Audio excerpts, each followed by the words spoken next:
grew up in Taiwan, and when I was a little girl, I was very close to my Popo, my maternal grandmother.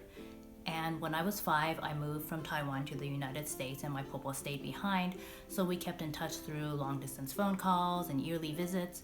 But by necessity, our relationship changed. We still loved each other, but things were different. I also lost some of my Chinese, so it became harder to communicate.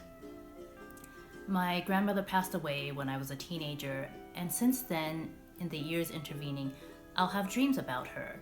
And the dreams will be about different things, they'll be in different settings, but they'll have one common thread, which is that we'll be having in-depth conversations in English. And that was really the spark for this book, the idea of a Chinese American girl dreaming about her Chinese grandmother speaking to her in English.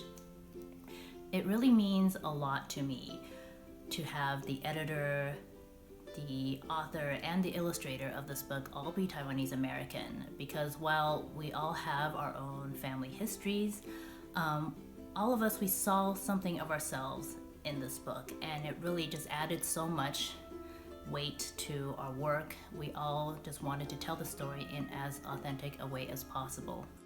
Hi everyone, my name is Julia Kuo. I'm the illustrator behind I Dream of Popo, and I wanted to say thank you for reading. This book is very dear to me because I'm Taiwanese American and have spent a lot of time in Taiwan even as an adult. Many of the scenes in this book reflect my own experiences. I've pretty much drawn my grandma's dining table, along with a couple dishes that I always eat when I'm back, such as owajian, or oyster omelet, and zongzi, which is sticky rice wrapped in banana leaves. Like the little girl in this story, every time I go back to Taiwan, things look a little different. If you compare the two airport scenes, you'll see there are some new buildings that appear when she returns. And like the little girl in this story, each time I leave Taiwan, I hug my family goodbye and keep in touch with them using video chat. I hope that this story will make you think about your loved ones, no matter where they are right now.